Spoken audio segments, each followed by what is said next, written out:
کہہ رہا ہوں کہ حضرت صابر ملتانی رحمۃ اللہ علیہ نے جو علم ہمیں تقسیم کیا ہے وہ اس قدر مکمل ہے کہ ہمارا ایک بالکل نوآموز آدمی بھی کسی بھی جگہ جا کے لڑ سکتا ہے، جیسے شاہجہاں صاحب نے کہا تھا لڑا دے ممولے کو شہباز سے۔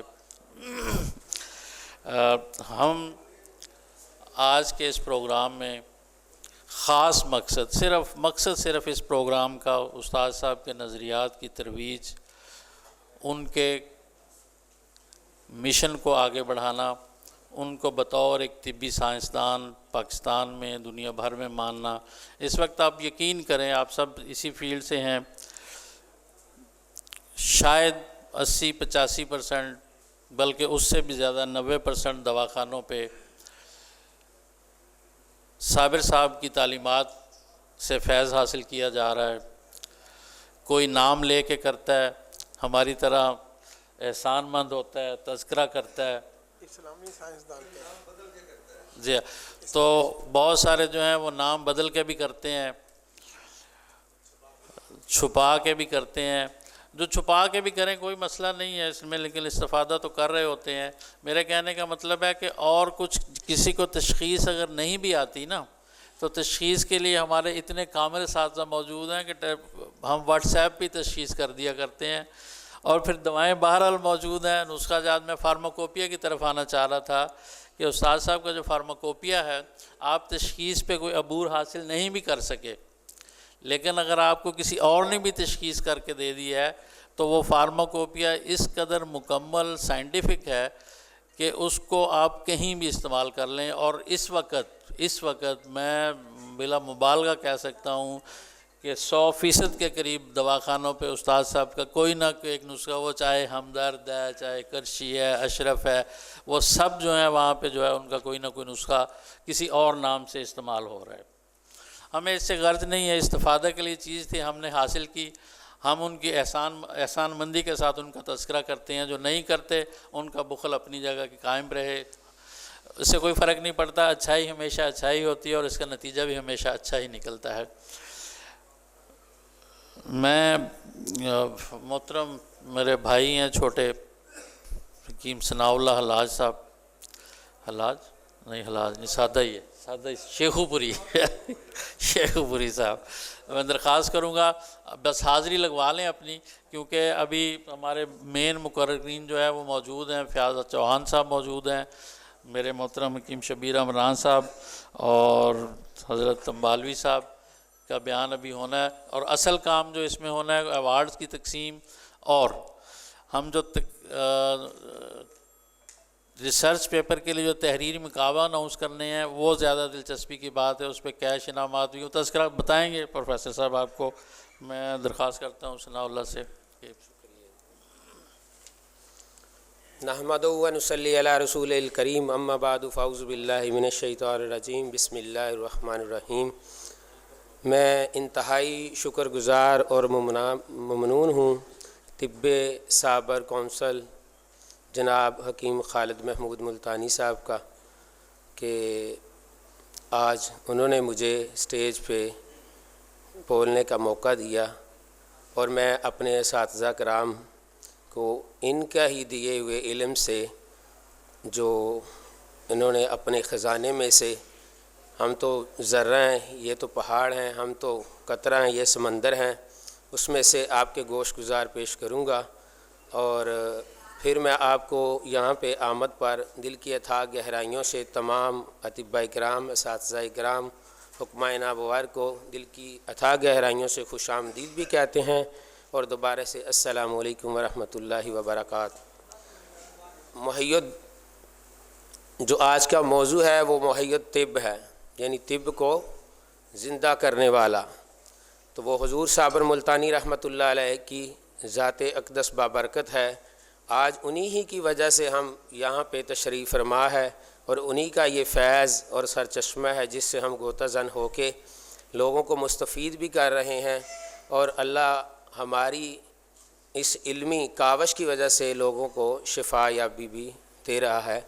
تو اسی ضمن میں جو ہے آپ کا 2 واقعات ذکر کر کے اجازت چاہوں گا، کیونکہ وقت جو ہے وہ بہت قلیل ہے، اور ابھی جو ہے مقررین کافی تعداد میں باقی ہیں۔ حضور صابر ملتانی رحمۃ اللہ علیہ کا ایک میرے بڑے بھائی ہیں محترم جناب حکیم محمد افضل صاحب، وہ میرے محترم دادا استاد حکیم محمد صدیق شاہین رحمۃ اللہ علیہ کے شاگردوں میں سے ہیں۔ تو انہوں نے مجھے وہ بتایا کہ صابر صاحب رحمۃ اللہ علیہ کے پاس، جو بابا جی نے ایک دفعہ ہمیں بات بتائی کہ ان کے پاس اسٹیشن میں نوری شفا خانہ پہ ایک مریض آیا۔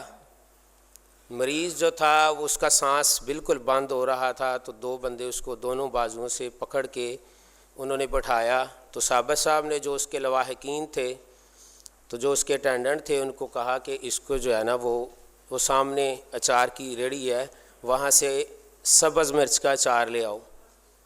تو وہ ایک پاؤ کی مقدار میں اچار لے آئے۔ تو آپ نے حکم فرمایا کہ اس کو کھاؤ۔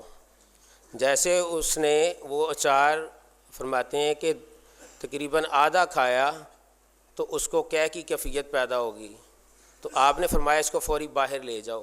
جیسے ہی اس نے قے کی اور وہ ساری جو بلغمی رطوبات تھی، جو اندر سارا پھیپھڑوں کی ایئر سیلز کے اندر رکا ہوا منجمد بلغم تھا، وہ سارا نکلا اور اس کا سانس بالکل بحال ہو گیا۔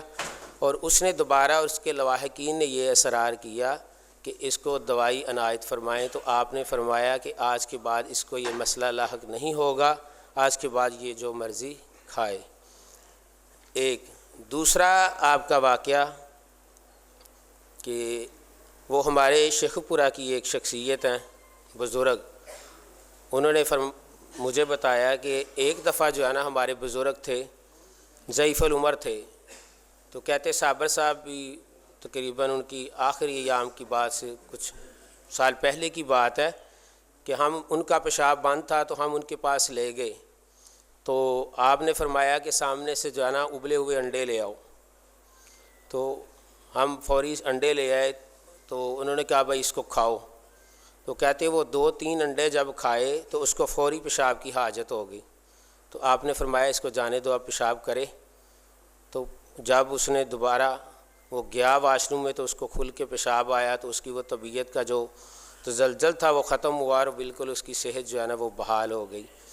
اب اسی کے ساتھ آپ کے ساتھ چند نکات گوش گزار کروں گا کہ ہمارے اندر جو صابر ملتانی رحمۃ اللہ علیہ نے جو علم طب کے اندر ایک بڑا نام کمایا، ایک نام پیدا کیا، جس کی وجہ سے آج ہمیں بھی لوگ جانتے ہیں ان اساتذہ کی برکت سے، وہ یہ ہے کہ انہوں نے آپ نے یہ چیزیں کیوں دی، اس کا مریض کا مزاج کیا تھا، مزاج کے اس کے نفسیاتی پہلو کو لے لیں، اس کے کیفیاتی پہلو کو لے لیں، اس کے مادے کو لے لیں، اس کی خلت کو لے لیں، مریض کے مزاج کو لے لیں، اور وہ موقع کی مناسبت سے جو کیفیت تھی اس کے مطابق یہ دیا اور کیوں دیا، یہ سمجھنے کی بات ہے۔ اور اس کے بعد جو ہے یہ ہمارے دادا استاد حکیم صدیق شاہین رحمۃ اللہ علیہ، جو ایک جن کا ایک مقام و مرتبہ تھا، وہ جلالی بھی تھے اور کمالی بھی تھے، اور ان کی تحریر بھی کتابی شکل میں آج بھی موجود ہیں، اور میرے استاد صاحب بھی موجود ہیں۔ ان کا یہ واقعہ بڑا مشہور و معروف ہے، جو ہمیں جو ہے نا وہ بتایا گیا ہے کہ آپ کے پاس انگلینڈ سے خط آیا، وہ ڈاکٹر تھا، تو اس نے خط لکھا اور بابا جی کے گوش گزار بھیجا۔ تو جب آپ نے پڑھا تو پڑھنے کے بعد آپ نے فرمایا کہ اس کے دائیں گردے کے نیچے والے پول میں پتھری ہے۔ اب سمجھنے والی بات یہ ہے کہ دائیں گردے کے نیچے والے پول میں پتھری ہے، لکھ تو تحریر رہا ہے، تو بابا جی کو کیسے جو القاء ہوا۔ تو یہ ایک تو میں اس سے یہ بھی استفادہ حاصل کروں گا کہ اللہ نے ان کو یہ بڑا ملکہ دیا ہوا تھا، اور علم لدنی بھی ان کو جو ہے نا اللہ رب العزت کی شان کے مطابق اللہ نے اس سے بھی نوازا تھا۔ اور دوسرا، جب ہم نے جو ہے وہ ان سے پوچھا، جو ہمارے بزرگ ہیں وہ کہتے ہیں بھائی، وہ کہتے ہیں بابا جی نے فرمایا تھا کہ جب وہ تحریر لکھ رہا تھا تو جیسے اس کو درد کی شدت محسوس ہوتی تھی تو اس کا ہاتھ جو کانپتا تھا اور اس کی تحریر میں اس کا ربط خراب ہو جاتا تھا۔ اس وجہ سے میں نے انالیسس کیا کہ اس کے گردے میں جو ہے وہ پتھری اور دائیں گردے میں رائٹ لوب کے نیچے والے حصے میں چلے گئی ہے۔ تو دوسرا، اسی کے ساتھ جو ہے نا میں اپنا اختصار کے ساتھ آپ کو ایک علمی روشنی کے تحت جو حضور صابر ملتانی رحمۃ اللہ علیہ کا جو افادہ ہے، جو اس میں سب سے پہلے آپ نے جو بیان فرمایا یہ طب کی شان ہے، سب سے پہلے ہمیں اناٹمی صابر ملتانی رحمۃ اللہ علیہ کا یہ ترا امتیاز ہے. آپ نے 21 کے قریب کتب لکھیں، مزید فرنٹ رجسٹریشن کے نام سے لکھے، مداوع کے نام سے، اور بے شمار آپ کی کتب جو ہیں وہ ابھی بھی ہیں.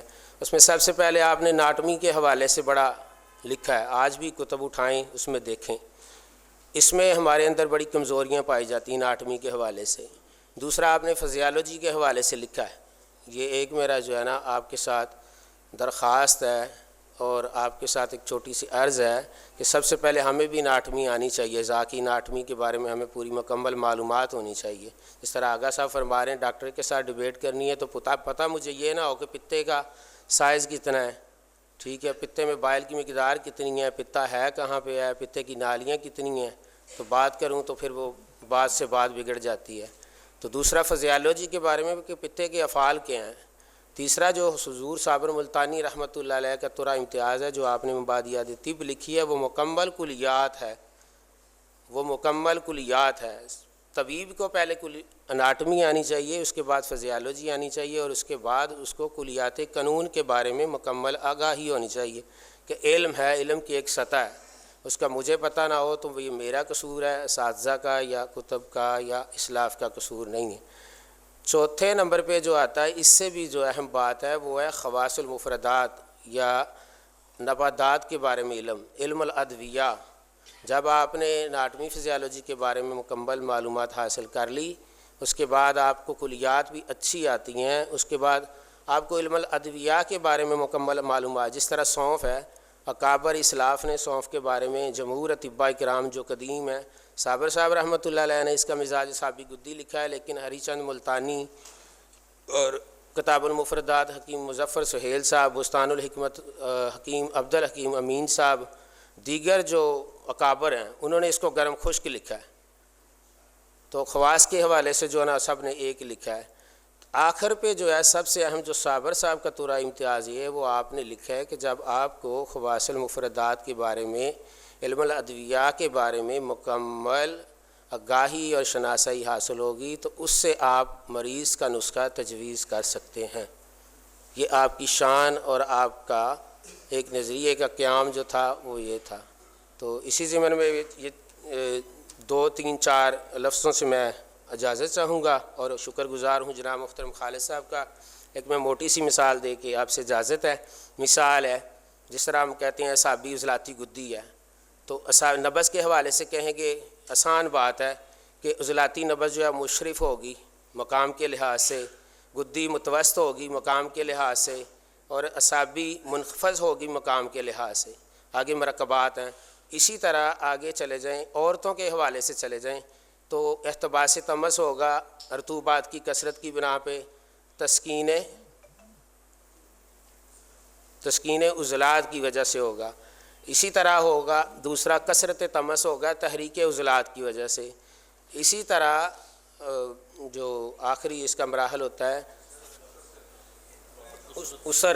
اسر تمس جو ہے وہ ہوگا گدد میں سوزشی بنا پہ. جس طرح نبی علیہ الصلوۃ والسلام نے فرمایا کہ جسم انسانی میں گوشت کا ایک لوتھڑا ہے، اگر وہ صحیح ہے تو جسم انسانی کی اصلاح ٹھیک ہے، اگر وہ بیمار ہے تو سارا جسم بیمار ہے. تو وہ ہے دل. دل جو ہے اس میں کبھی تحریک ہوتی ہے، کبھی تحلیل ہوتی ہے، اور کبھی تسکین ہوتی ہے. تسکین کے امراض میں عزم قلب ہوگا، تحریک کے امراض میں انقباض قلب ہوگا، ہارٹ اٹیک ہوگا، اور تحلیل کے امراض میں کیا ہوگا؟ ضعف قلب ہوگا. یہ اختصار تھا. اب باقی معلومات جو ہے کتاب میں بڑی پڑی ہے، آپ پڑھ لیں. والسلام. اللہ حافظ.